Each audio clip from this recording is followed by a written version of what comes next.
Jadi untuk melemahkan kekuatan umat Islam ini dimunculkan Islam Nusantara, dan fikihnya fikih kebinekaan.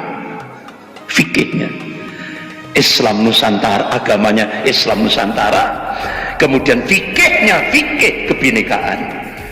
Apa kira-kira fikih kebinekaan? Contoh, pernikahan sejenis halal, zina halalan thayyibah, zina halal. Ini fikih kebinekaan oleh tokoh-tokoh liberal di Indonesia ini. Dan puncaknya apa?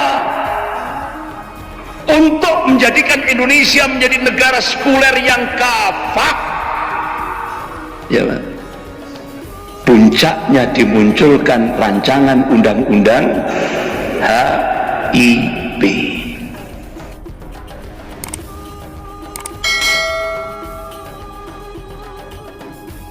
Ketika Cina memberikan bantuan hutang kepada Indonesia 647 triliun tahap pertama, otomatis ada take and give. Syarat apa?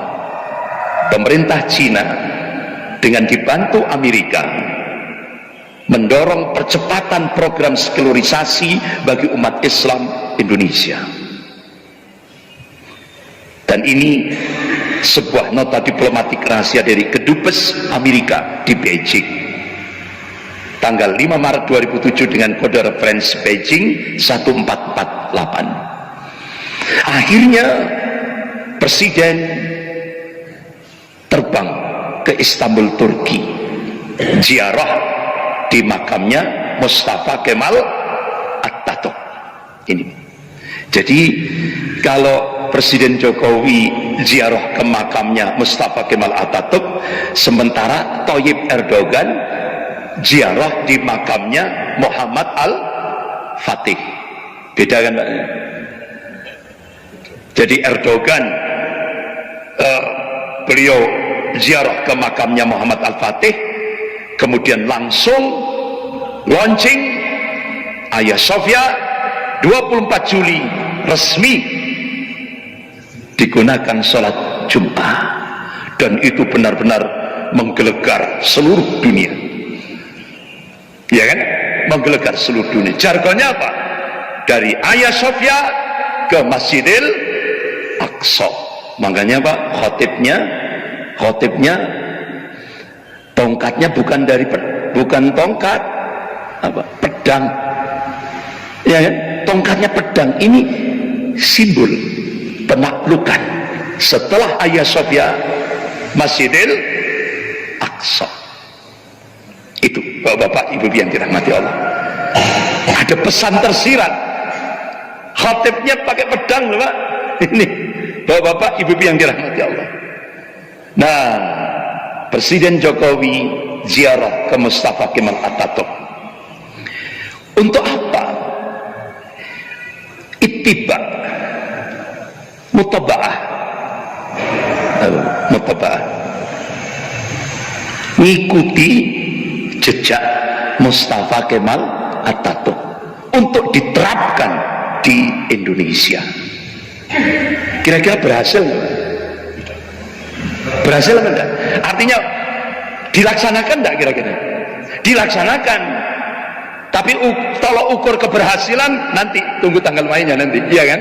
Nah ini akhirnya resmi itu 2016 di Istana Negara, Presiden, Menteri Dalam Negeri, Mensesnek, Menseskap mengumumkan penghapusan 3.147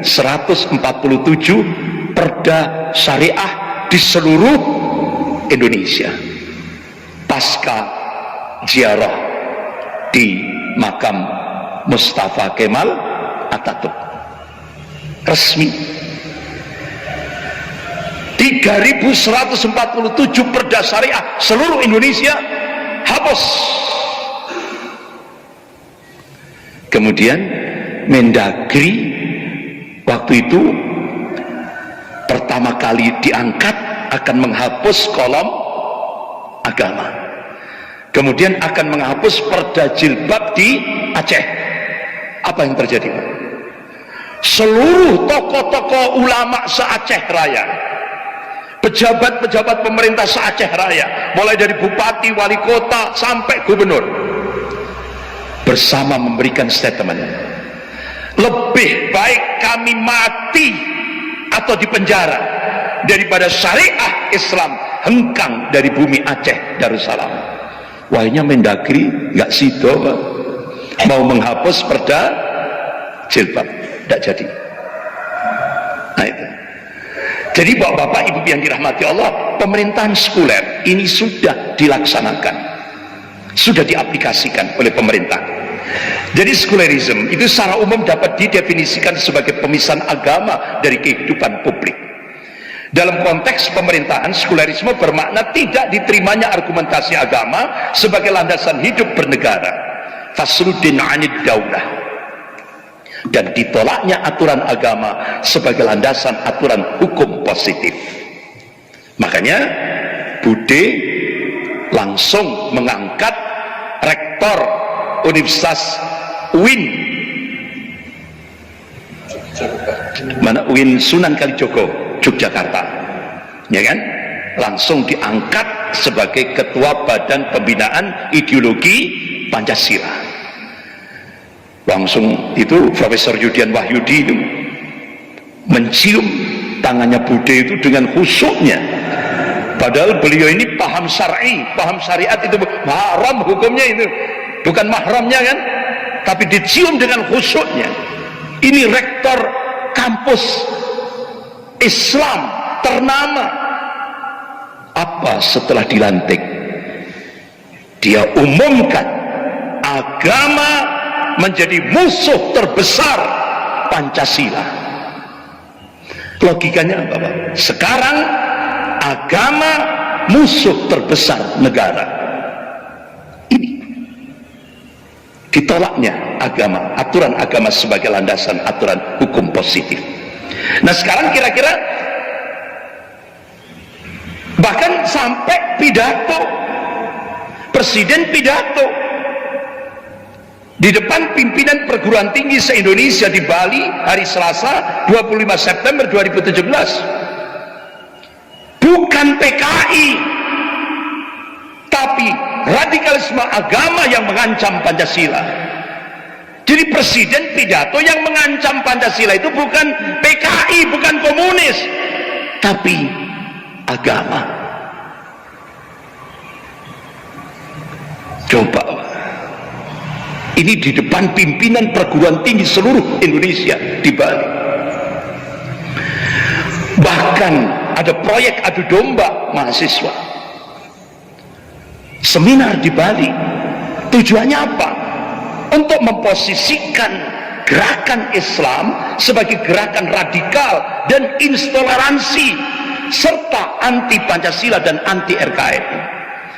Jadi umat Islam ini dituduh anti Pancasila, anti NKRI, radikal, intoleransi, anti kebinekaan. Ini dan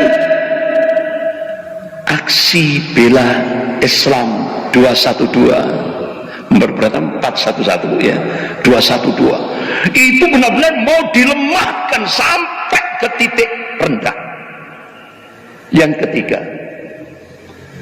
seminar di Bali itu memantapkan, jadi untuk melemahkan kekuatan umat Islam ini dimunculkan Islam Nusantara dan fikihnya fikih kebinekaan. Fikihnya Islam Nusantara, agamanya Islam Nusantara, kemudian fikihnya fikih kebinekaan. Apa kira-kira fikih kebinekaan? Contoh, pernikahan sejenis halal, zina halalan thayyibah, zina halal.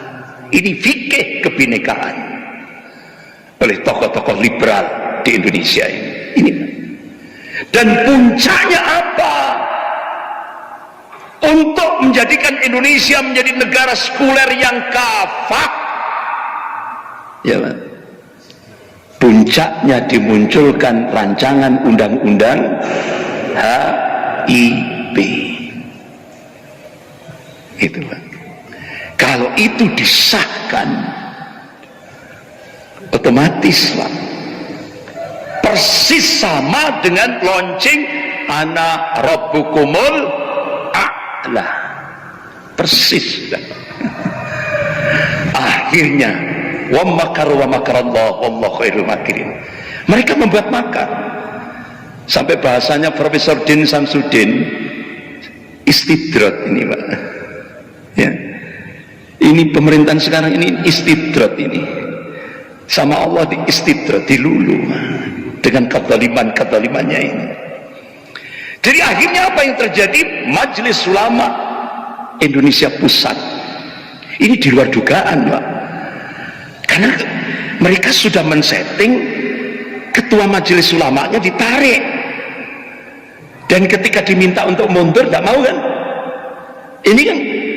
Ini sudah disetting supaya nanti untuk menjadi Indonesia menjadi sekuler yang kafah.